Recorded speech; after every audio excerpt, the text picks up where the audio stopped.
Tanong, si Lord ba may favorites? Meron kaya?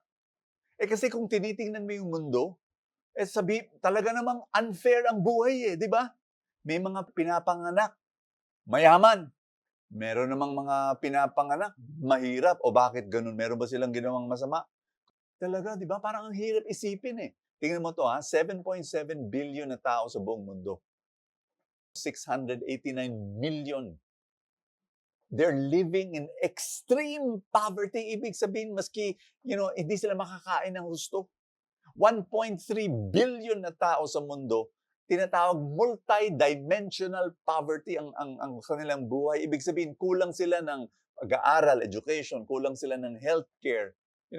Bakit ganun? Ba't may mga taong, born in that way? O ito pa, isa pang tanong. Bakit may mga pinapanganak na baby malusog? Bakit may mga baby may sakit? Baby pa lang, may sakit na. Oh, ba't ganun? Di ba? Unfair ang buhay. Kaya ang tanong, siguro si Lord may mga favorites. He plays favorites, di ba? Yan ang pag-usapan natin ngayon. Alam ko, mabibless ka. Kung iisipin mo, so ang ibig sabihin ba na pag pinanganak kang mayaman, paborito ka ni Lord.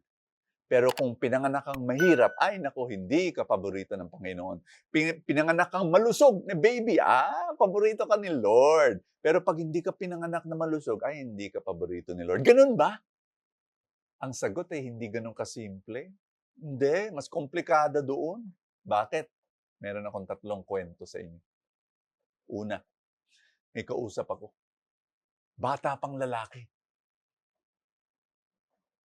Alam mo, nagtangkang magpakamatay 3 beses. Nag-take ng pills, nag-take ng kung ano-ano. Buti na lang, nabuhay. Nabuhay ulit. No? Na-rescue. Kinakausap ko siya. Alam mo yung batang yun? Yaman. Sobra yung pamilya niya. Sobrang ubod ng yaman.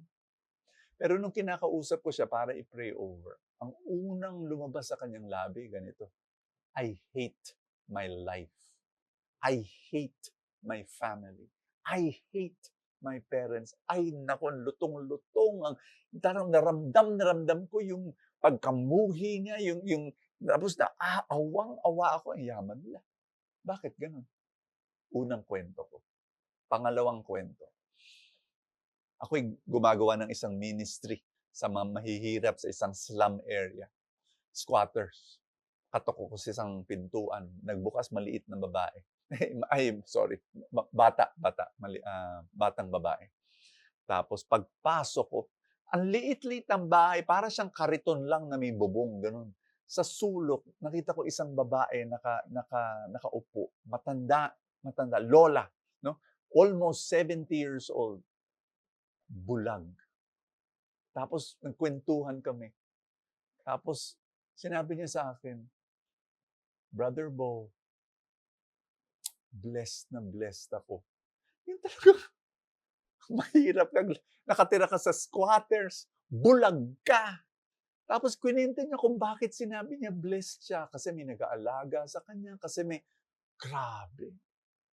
O pangatlong kwento, kausap ko naman, binisita ko isang cancer support group. Almost 20 women, lahat may cancer. Yung iba, walang buhok kasi kinikimo. Yung iba, naka-wig na. Tapos isa-isa, pinakinggan ko yung mga kwento nila. Isa-isa nagkwento. Alam mo yung refrain sa bawat kwento nila? Ito yung lagi kong narinig sa kanila sa bawat kwento. Ang cancer ay ang isang pinakamagandang nangyari sa buhay ko. Iniisip ko, ano itong mga alien? Tapos kinento nila kung bakit. No? Kaysa lumapit daw sila kay Lord, lumalim daw yung faith nila, nagkabuo yung pamilya nila, lumalim yung pananaw nila sa buhay. Yung parang okay. Pero, di ba? Yung hindi ganun kasimple. Pag sinabi mong, ay, mayaman, ay, paborito ni Lord. Ay, mahirap, ay, hindi ka paborito. Hindi.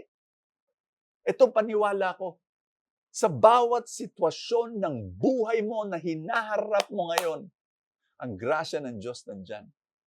At totoo, life is unfair. Totoo yan. Pero God is still good. Mabait pa rin ang Panginoon. At binibigay sa iyo ang grasya na kailangan mo sa maski anong sitwasyon hinaharap mo ngayon. Yun ang ebanghelyo natin ngayon. Alam mo, sinabi kay Maria, the angel said to her, "Do not be afraid, Mary, for you have found favor with God." 'Di ba? Paborito daw ni Lord si Mary. Pero titingnan mo yung buhay ni Mary, bago nun, nasa Nazareth, mahirap. Yung town ni Nazareth mismo, ilan ba yun? Mga 20, 30, 40? Siguro ang pinakamarami ng 50 houses. Isang forgettable place sa Israel. Mahirap lang sila. Pero God favored Mary. And she became the mother of Jesus. Kaibigan, ang grasya ng Panginoon dumadaloy ngayon patungo sa buhay mo. Bubuksan mo ba? Kaibigan, dasal tayo. Sa ngalan ng Ama, ng Anak, ng Espiritu Santo. Amen. Panginoon, binubuksan ko ang aking buhay sa grasya na pinapadala mo ngayon. Alam mo lahat ng nangyayari sa buhay ko. Alam mo rin, Lord, ang hinaharap ko. Alam mo, Lord, ang bigat ng aking mga suliranin. Kaya naniniwala ako nandito ka. Your favor is flowing into my life. And I am receiving that love.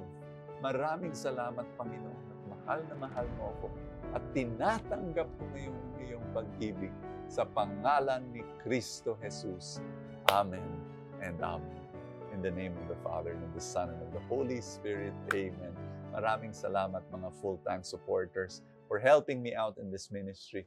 Thank you. Yung hindi pa nagiging full-time supporter, come, click the link that says support now below the video sa Facebook o kaya click the button join sa YouTube kung computer ang gamit mo. God bless you and I will see you tomorrow.